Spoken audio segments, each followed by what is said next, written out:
Hi, everyone. This week we are here with Latasha James.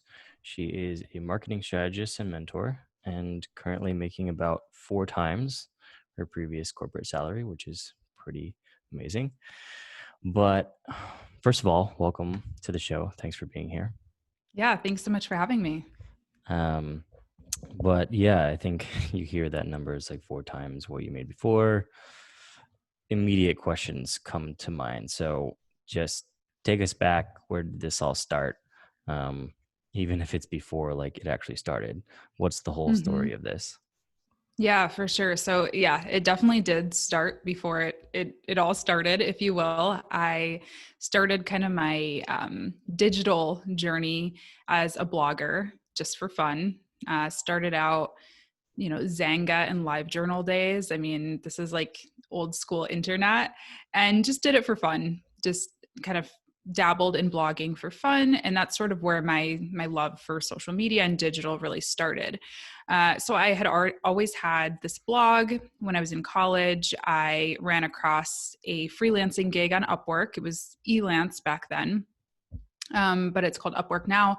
Ran across a blogging opportunity, super low paying, like $20 a blog post, and my fun side kind of fun thing, my blog that I'd had for years, really helped get me that first gig.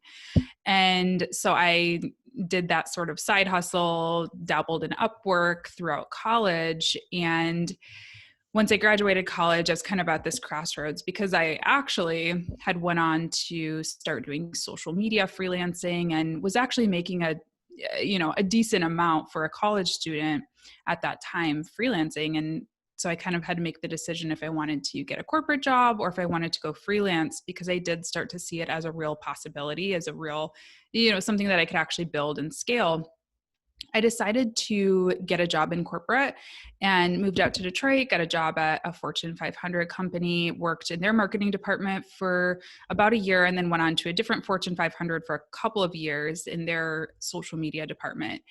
All the while, I was side hustling though. So I really loved doing that freelance writing, freelance social media. And so I would have anywhere from one client to, three or four clients on the side when I was working those corporate jobs. So it was always kind of something that was on the back burner, and that really helped me save a lot of money to be able to go full time and have that emergency fund and just get a ton of experience that I wouldn't have gotten even from working in my corporate jobs. So yeah, worked in corporate for a few years and then went full time. And yeah, took the leap. And there's a lot of other kind of content things that I've done in between there. I started a YouTube channel, podcast, but we'll probably talk more about strategy. Yeah. I'm curious, like at the very beginning, you Mhm. mentioned the blog that you had.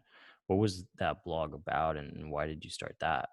Yeah, I mean, it's so embarrassing now, but it was literally just like a lifestyle blog. I mean, I really love music, and so I would do like music reviews. I went to school for film, so I do film reviews and stuff like that. Like, it was nothing business related. There was really no strategy behind it. It was just kind of a something that I was passionate about and a way for me to express myself, honestly.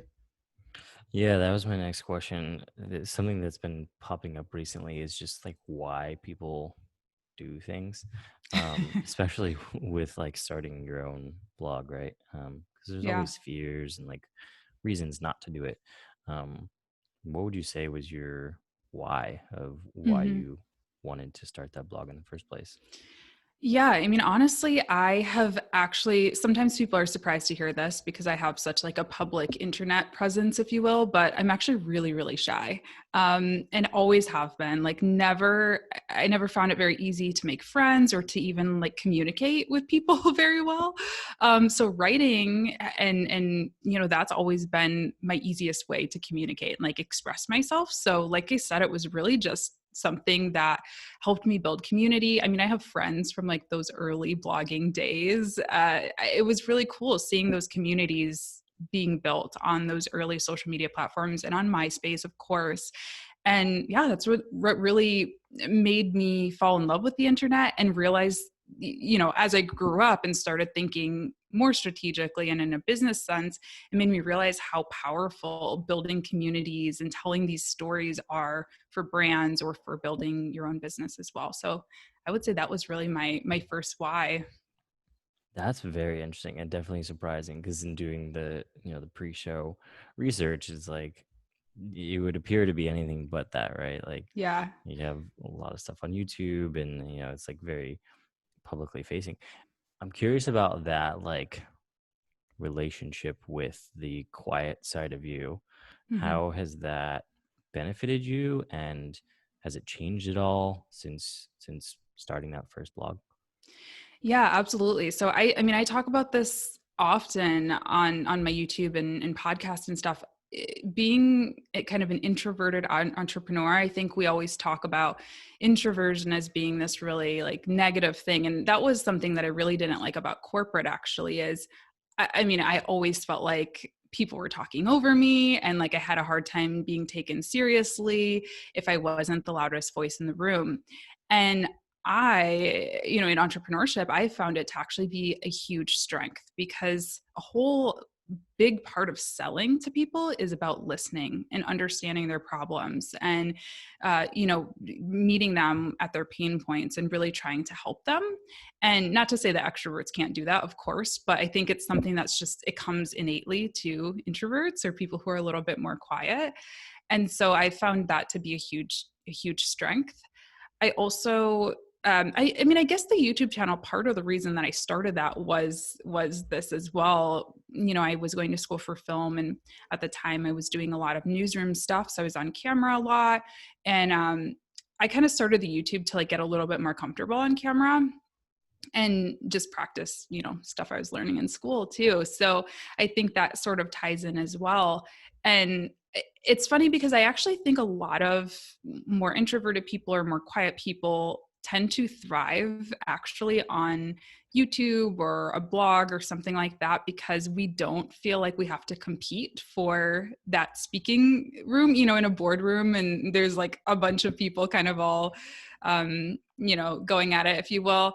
Whereas on YouTube, it's just me. It's just me and a camera. There's no one else in a room when I'm talking. And so I kind of have the floor, if you will. So I find it a little bit more of an um, easier platform for me to communicate on. Mm. Yeah, I think something that jumped out that you had mentioned there is like having to be the loudest one in the room, or um, yeah, I'm curious also like what those experiences were like in the corporate world that made you, or maybe was it part of why you wanted to go off and do your own thing? hmm Yeah, absolutely. And I think there is kind of two schools of freelancers. There's the ones who are like, oh my gosh, I hated corporate. I never want to go back. That was the worst experience ever. And then there's people who are like, hey, it helped make me, make it helped to make me who I am. And I'm really grateful for those experiences. And I think I'm definitely a little bit more of the latter. I mean, there were definitely things that I did not like about corporate. I didn't like the fact that I felt like, like I said, that my strengths weren't necessarily, I wasn't really using my strengths in the best ways, I don't think. I think that there was a lot of missed opportunities in my roles because I was busy doing whatever the job description said and not really using my talents or skills. I think a lot of people experience that. I think there were definitely like some culture fit issues, if you will. Just not being working in a very diverse environment, not feeling like that was very celebrated. That was hard. But I definitely feel like my business communication. One thing that I definitely think corporate America taught me is how to write a very short, to the point email. It's funny when I work with other freelancers and you can always tell the ones who've like worked a day job and the ones who haven't because like the emails are a mile long. So like clear communication is good. Being able to speak to SMEs and executives, like I'm so comfortable speaking to anybody, no matter what their job title is now. That doesn't really scare me. So yeah, definitely lots that I've learned, but also to the other point, I think there's been a lot that I've learned that I don't want, and that I don't want to in turn build my business to be. Yeah, no. Now you have the freedom to make it what you want it to be. Totally. Totally. Um, on that transitionary time, so when you're in corporate and you're doing freelancing on the side, and then eventually you made the switch, what was that? What happened there? How did that build? Hmm. Yeah, I mean, like I said, I'd always taken clients while I was in corporate, pretty much from the very beginning. I had, and it kind of started to reach a point where everything was just sort of happening. I mean, my YouTube channel was taking off somewhat. I had built my first course at that point, and that was, I mean, it wasn't making me a lot of money by any means, but it was making a sustainable revenue stream, and I was seeing it grow, and that was interesting. And my client work, I was just starting to get a lot of requests for, and I was actually having to turn a lot of people away, just because I just didn't have the bandwidth. And so I was trying a bunch of different things. I was, outsourcing some work and working with other freelancers to kind of make room for those folks. But it just sort of reached a tipping point for me, I think, where I had to make a decision about what I wanted to do.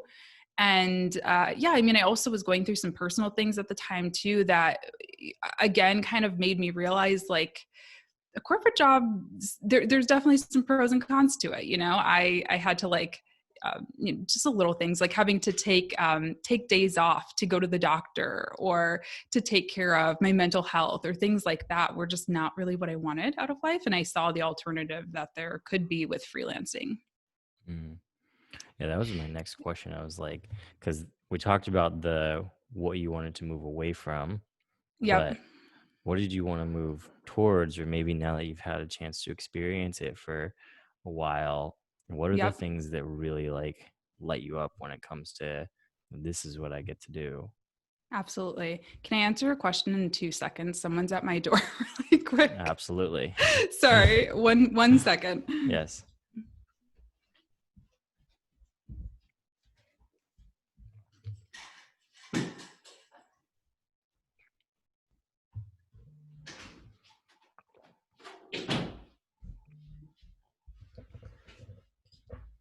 Okay, sorry. All right. Work from Yeah. home life, right? Yep. Exactly. Exactly. Um, um, so yeah, you're saying what lights me up about work now? yeah. So now that you've had a chance to live in this new life where you're not beholden to, asking for days off or these types of things, what are the things that like you really have grown to appreciate about being able to work for yourself?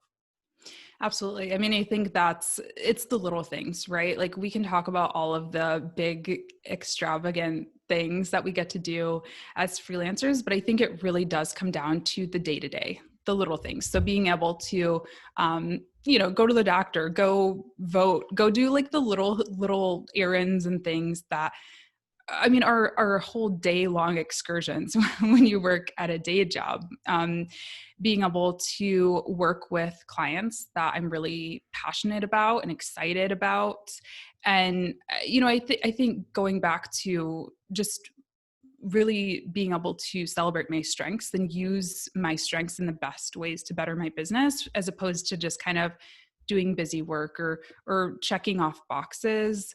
I really get to use my strengths in the best way. mm mm. And then in terms of what's on your mind now, like what are you working towards? What are your goals? Hmm. Yeah, so I had been freelancing. That's what I started. When it went full time, I wanted to take on social media clients, digital marketing clients. I did have my course as well and the YouTube, so those were kind of my major revenue streams. And after doing this for a few years, the demand for education, more courses, more one on one work, more group coaching work, that has far outpaced anything else. And I've realized that that is probably my biggest strength, to be honest. And, at this point, the education side of the business is accounting for about 40% of my business revenue. The rest is client work, a little bit of YouTube revenue, some sponsorships, things like that. So it's about half and half between education and client work. And yeah, I'm realizing that that's definitely an area that I'd like to grow. I think in this era that we're in right now as well. Everybody is looking to educate themselves online, and it's just a really good opportunity to be in that space. So that's what I'm really focusing on this year. Hmm. I'm curious what to get your perspective. What do you think is the future of that world? Like, what Hmm. do you think it looks like 10 years from now if you're still running this company as a brand? What do you think those educational offerings will be and how will they be consumed? I mean, honestly, I think that we're already seeing people, um, you know, forgo some of the more traditional educational paths to pursue things online. I'm glad that I went to college. I'm not ever going to say don't go to college, just take a course instead. But I think it's a great opportunity for people who maybe college, a traditional education isn't a good fit or don't want to get thousands and thousands of dollars in debt.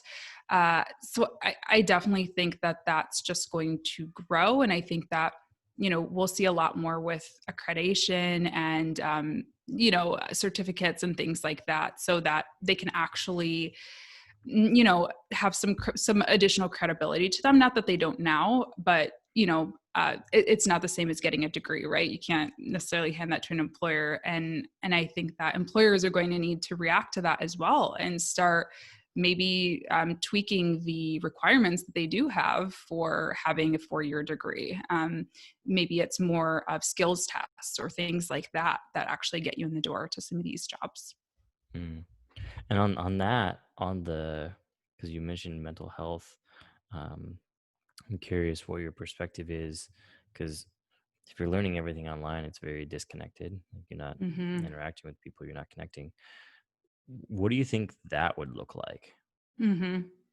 Well, yeah, that's definitely a piece. And if you are working for yourself or if you're learning on your own, you have got to find a way to have a community still. And like I said, I mean, that's why I pretty much joined the internet, if you will. It was a community, and you definitely can have it. Now, of course, there's still huge value to face, and I'm really looking forward to being able to see my clients in their offices again someday, or even just the little things like going to a coffee shop. I mean, interacting with a barista, like it's such a small moment of your day, but it can honestly like make or break your day.